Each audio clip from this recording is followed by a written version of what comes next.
Alright, I want to talk about slings for a minute. The sling is the thing that you pick them up with, put around them. Pick them up using a Hoyer lift or the crane that I've built up here. So we had a couple of types of slings. This one, the individual's bottom would fit in it. This would go up the back, you'd wrap it around, and then this would come around the feet. We didn't like this one nearly as much. It was too restrictive. We got another one. I bought this sling. It was about $250. Everything medical is expensive. So it has a back on it, and then these wrap around the legs so that the individual can be picked up, and then they're free. It's good for toileting. We never used it for toileting. We just used it for the transport of the individual. Christy didn't lose her bowel capabilities, so that was a blessing. At any rate, she would be paralyzed, and we would bring her out of the bathtub on the tub or the shower buddy.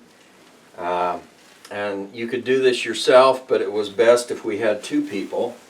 We'd lean the individual forward and then put the sling down with the center in the back.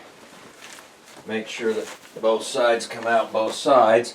Get it low on the back, down on the tailbone basically.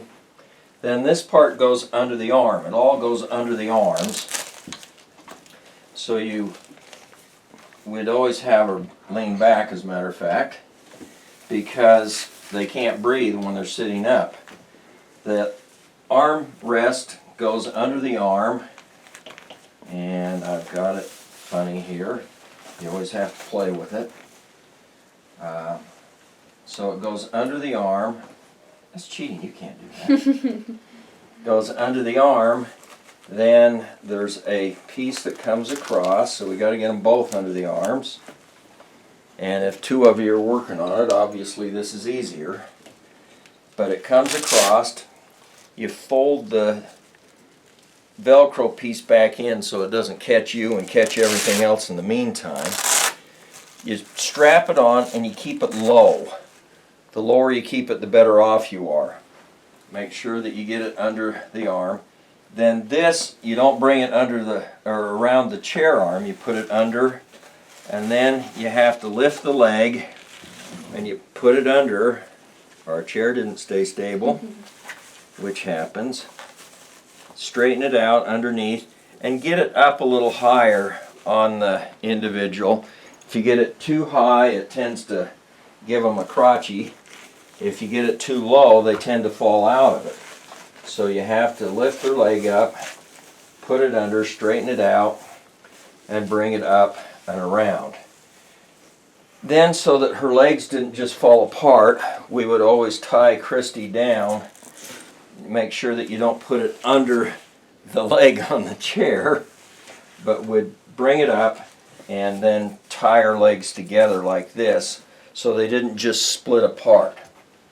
Then you have to bring the crane over and the Hoyer lift or whatever it is. This is the crane that I built, and you've got a YouTube on how to build it and what to do with it. And part of the hoist up here is just a remote control. It's not too remote, it's wired in. So we're going to drop it.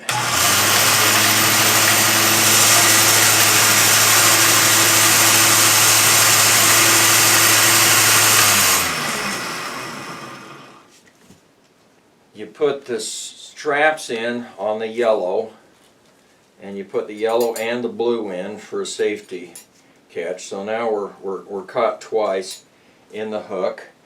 You have to do both legs and both arms. Make sure that they're not caught on the chair or anything, and don't go around the chair with them.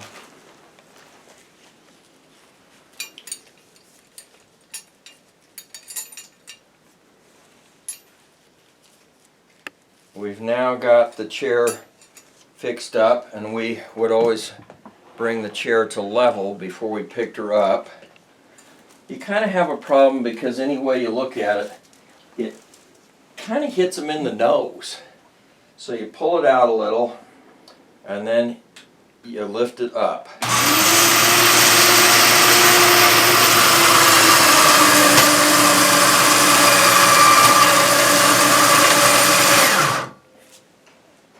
now got them up in the air sufficiently, and you've got the BiPAP or the ventilator on her, the Trilogy, so you've got to worry about the mask hose as well. Put them on this side of the chair, and then you can move the chair out of the way, except we locked it all down. Move the chair out of the way. There's a hook on the back.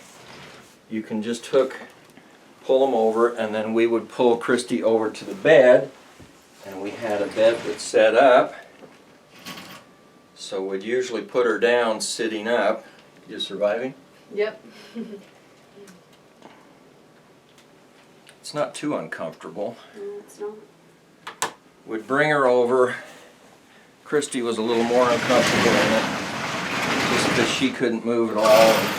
And see, she's holding here. You can't, that's cheating. You have to just hold your arms, they flop down because they're loose. Bring her over. You have to make sure that you don't pull the legs under, so you lift the legs up. Position them where you want them. Now we're going to drop her down. But the legs are going to bend back under, so you've got to pull the legs out. Move that out of the way.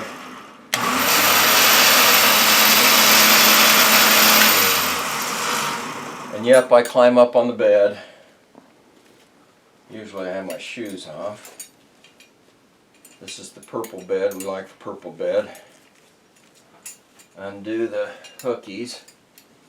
I was tempted to take these things off just to get them out of the way, but they stayed on. So this is a Hoyer bar, 6-point lift bar. We've got it off of the mount, so we can get it up.